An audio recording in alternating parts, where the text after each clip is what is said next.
Hello, everyone. My name is David. That's all you need to know. Just some way of calling me, saying who I am. That's all this about. Let me get rid of some of this noise. Okay, I think that's a little bit better. Let's talk about some things. First of all, I want to try to remind lots of the young people that not all things are hopeless. There's always hope in everything that you could say and do. There's always help when you look for it. But the first thing you got to do before you do anything is admit that you have troubles. I'm not saying problems or mental illness. There is no such thing as mental illness. There's only mental differences. Mental illness is what others call you because they don't know what's going on. But because they don't know what's going on doesn't mean that you've got an illness. An illness is something like a bacteria or a virus or broken arm or you got a stomach ache, cramps or something. That's an illness because somebody don't understand what's going on mentally with you. It's not an illness. Somebody goes out here and goes berserk, starts shooting up everybody. That's not right, especially not to be called crazy, because then you're lumped in with them. So let's not lump ourselves into the people that just lose it and just say, I don't care. And they are the ones that lose empathy for everybody else while you still have empathy and care and concern for everybody. You're not part of that. Even those that do go berserk and start shooting up everybody or killing everybody, they're not crazy. They just got mental differences, different ways of processing thoughts and dealing with everyday stress and life situations. That's not you. That's not me. What we need to do is remember that each of us as an individual think differently than everybody else. We process information given to us in a different way. We store it in a different way. We recall that information in a different way. It doesn't mean it is an illness.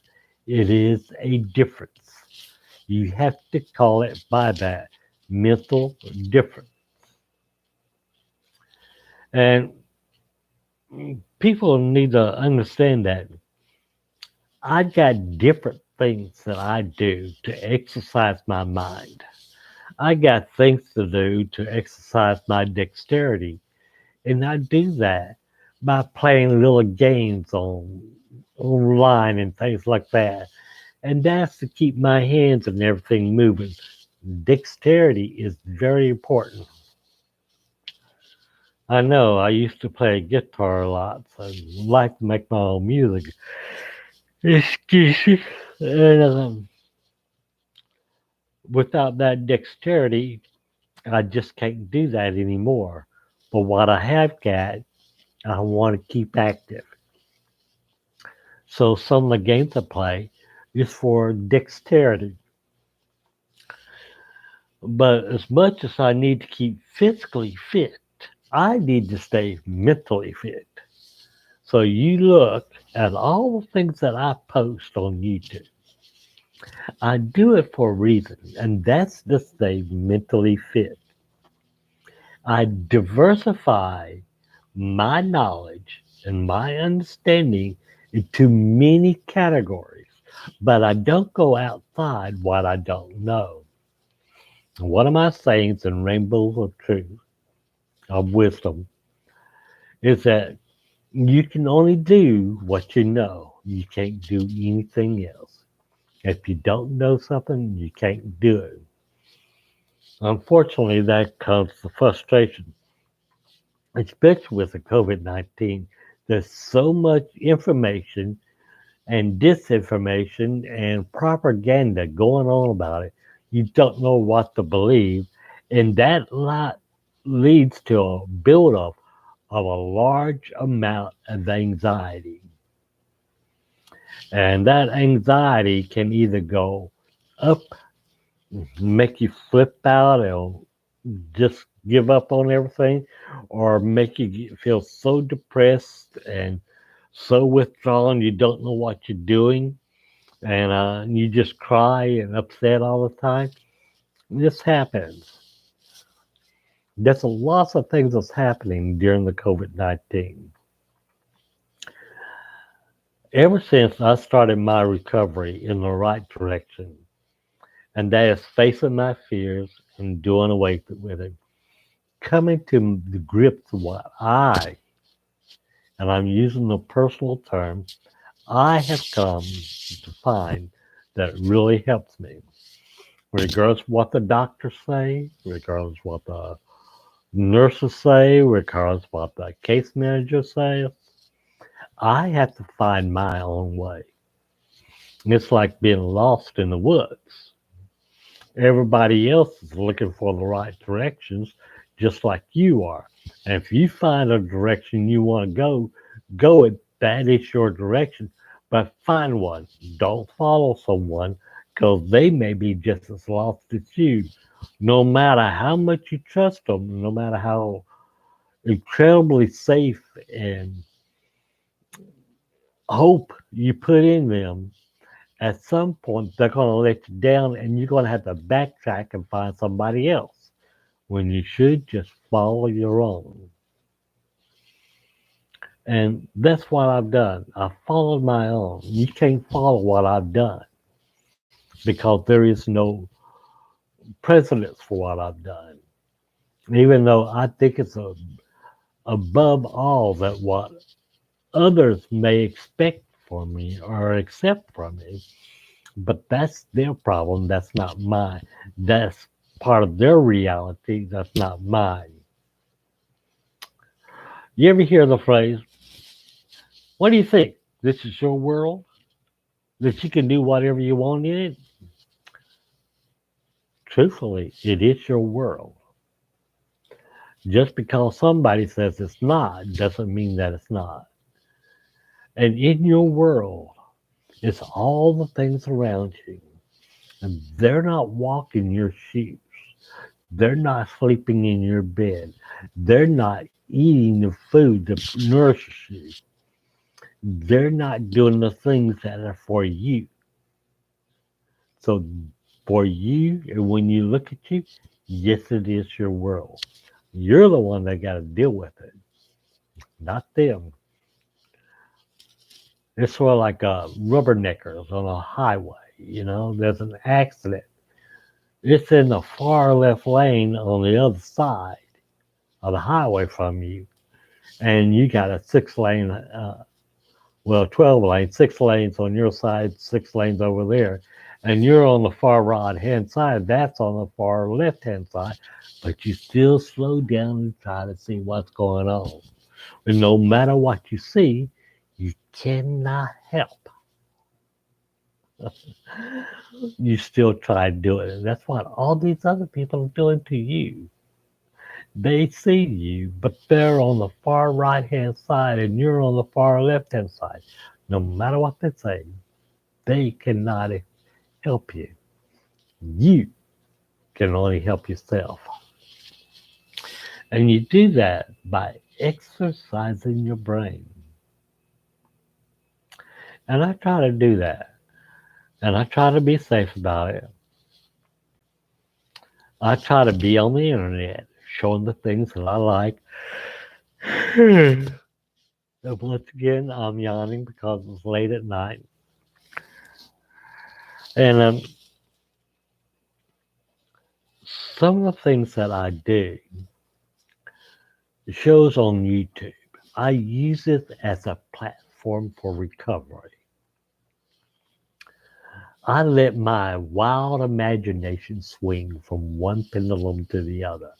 It's good to let that go because without that swing, you really don't have a chance to become centered.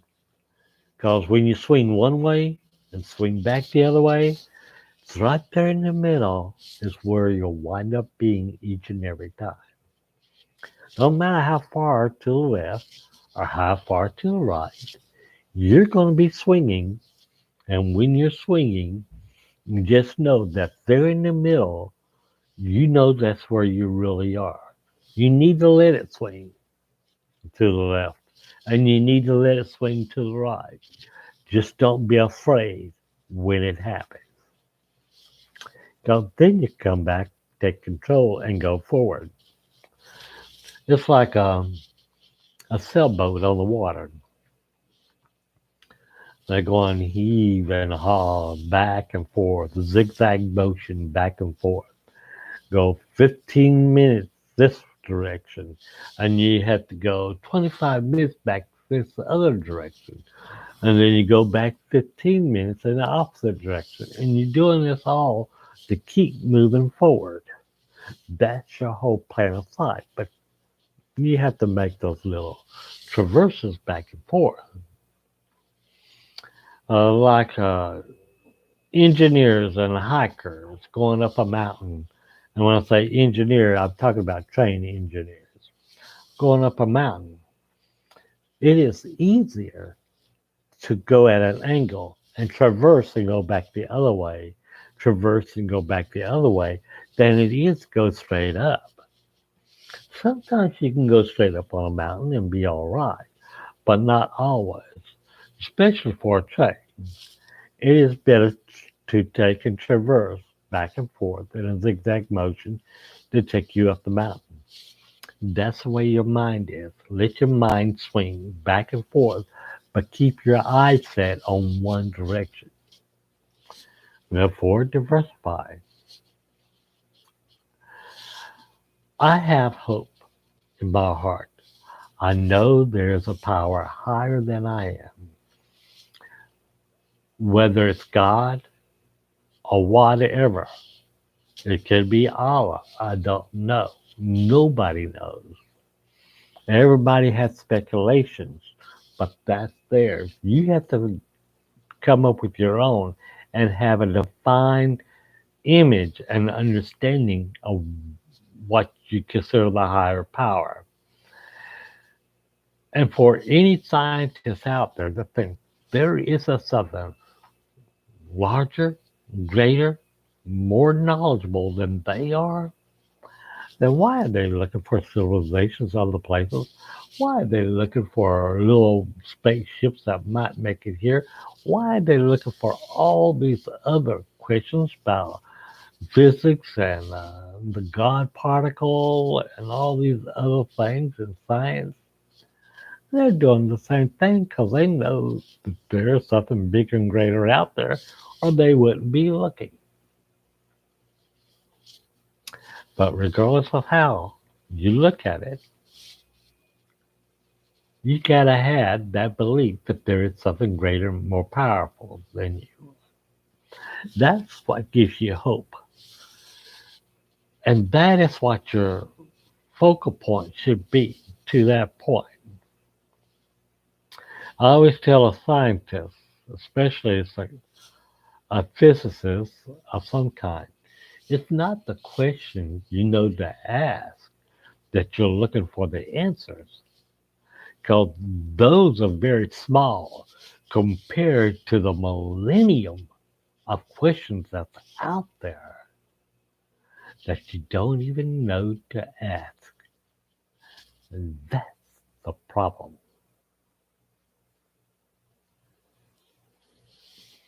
Now, I put my statements out there about my theories about things here and there. And like I said, I believe in something higher. Therefore, I do the new worship. And I consider it new worship but it's based on old principles. Because sometimes things from the past are the best way of doing things. There's a man said once, if it's not broken, don't fix it.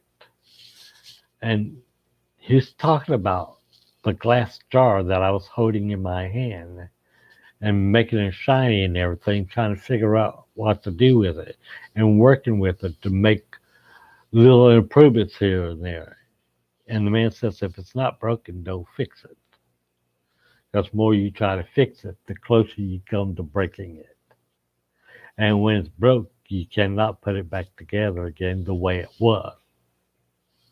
The same thing happens with your belief and hope. It is your hope.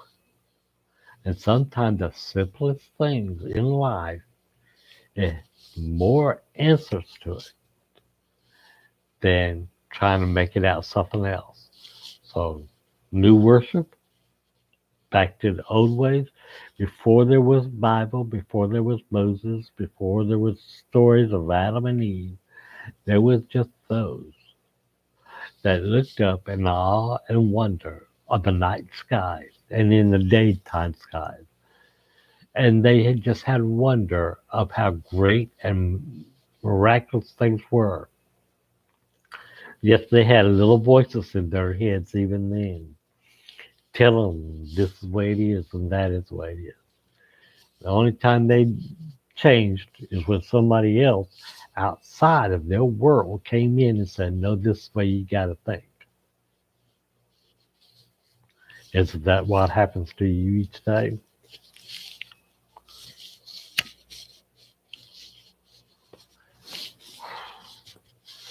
There's a great singer out there, and I like to think that I've had a chance to meet her, even though in my travels as a wandering from one state to another and living on the streets back and forth, and a little North Texas town that I passed through, I like to think that I saw her there with her mother, and I put memories to and captions to what really would have was happening. Well, I was passing her, and they were on the other side of the street. I was on this side. I could hear the little girl singing, and I heard her mother say, "That was real good, Selena." Yes, I'm talking about Selena Gomez. But I don't know if it was the Selena Gomez. I just know that that's what the mother said. Well, I kind of put two and two together and make come up with my own stories. But either way, Selena Gomez wrote a song, and I think it's the most iconic song of our time. And I think it will go down in history as the largest single movement in young girls that there ever would be or ever could be since then. She would go down as a woman who sang the song that liberated the little girls from all the bullies and all the problems they were having growing up. Miss Selena Gomez wrote and sung the song that is went by the name Who Say? Who says you're not beautiful? Who says you're not wonderful? The parenthesis is on who, not says, because you say this to yourself. Who? People outside your world don't know your world, don't know what's going on. So who says? Who says that there isn't believing in the voices in your head is that of God speaking to you, or whoever you call your deity, the higher power that there is? That's the reason why I do new worship. There's another thing that I do, and that's prepper. We're all prepping. There is no such thing as doomsday preppers because we're all looking, we're winning the end times. Even in the Bible, they look for the end times. What does the end times marking? When is it going to happen? No man knows, no man can say. Because the moment a man says, I know when it's going to happen, it's like the man looking for something and they're searching all over and they come with a brilliant saying, well, it was in the last place I looked. Of course it was in the last place you looked, because if you kept on looking at that, you were, excuse the phrase, a fool.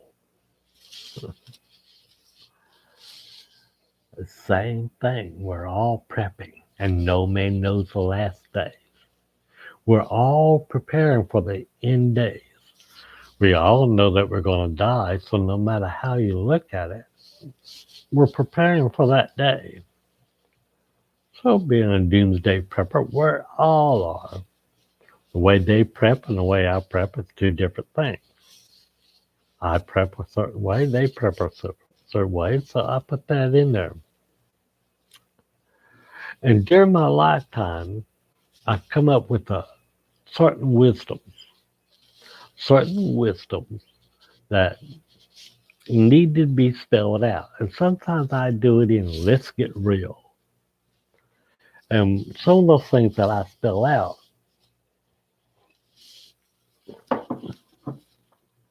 is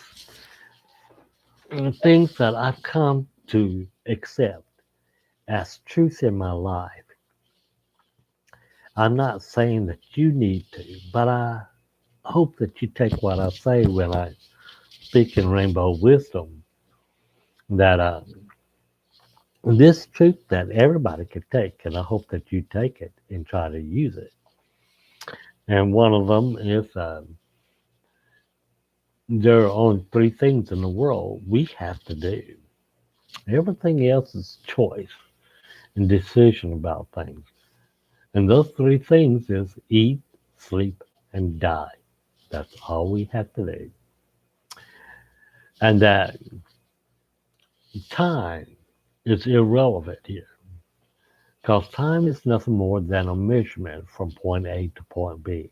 Even when it goes around in a circle from point A to point B, it goes back. It just keeps repeating. It brings me to another point of wisdom for rainbow wisdom.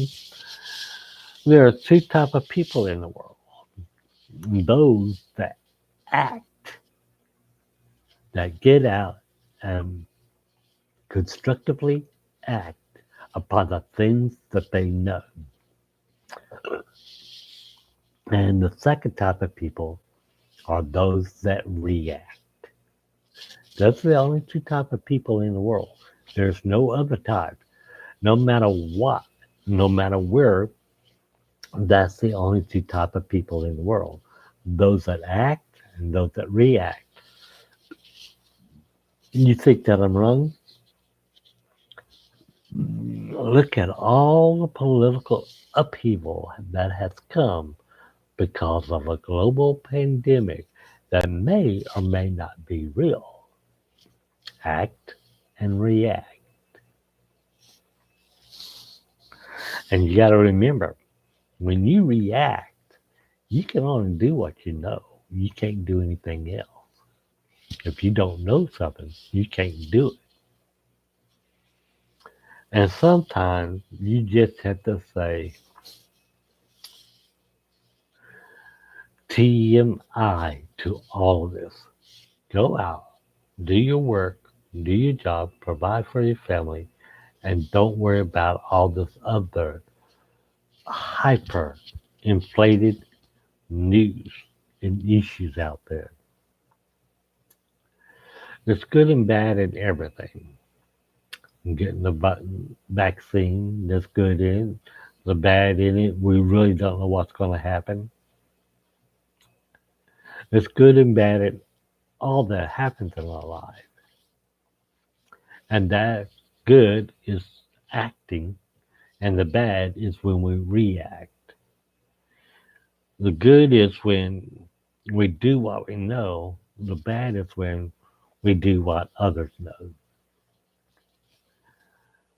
By diversifying my mental state, I'm exercising my brain. So you see all these things going on. I picked up TikTok and I started doing little things. I started TikTok quite a while back, but I put it down and I didn't go back to it because it scared me. It's sort of like we're all children until we learn the truth about things, then we grow up and become an adult. I was scared of YouTube for a long time and I've gotten used to it and it's okay. I was scared about putting my information out there and I'm still scared about that. So certain type of information I don't put out there. Anybody can come into any of my pages there. You're not going to find any type of money or monetary thing there. I'm a poor man. Go and come and take my money away. I ain't got no money to be taken away. That's the funny part. You want my identity? Go ahead. I am hated by so many people. You want my identity? Go ahead. I'll laugh at you. You want to use it to come to America? Go ahead. Did you know there's over 2 million David James McRae or James David McRae, no matter how you look at it, over 2 million of us in the world? So you're going to use that name? You could come and take all this away from you. So I'm not scared of that. I don't put it out there for you to know. But we have to exercise our mind. That's the whole purpose of what I'm doing here. I'm trying not to do what doctors call and psychiatrists of all kind of psychologists call, it's called rabbit jumping, going from one subject to another. I'm trying to keep myself in line to one specific thing, and that specific thing is in all my mental state. I try to exercise my mind each and every day in some way. I used to read a lot. I still read a lot. I just now read on the internet. I want to know something. I research it and I read all the information that I can about it. And that teaches me. I guess you could say I'm still reading a lot because it may not be open fiction books like I used to do or nonfiction books about biographies and stuff like that about people as much now it is. If I want to know something, I just research and go and learn it. I exercise my brain. You need to do that too. You having trouble? So what? They're just trouble. Exercise your brain. Don't be afraid of things. And everything's going to come out all right. This is David saying thank you for joining me. And I hope that you have a blessed, wonderful day. Stay COVID safe. Bye bye.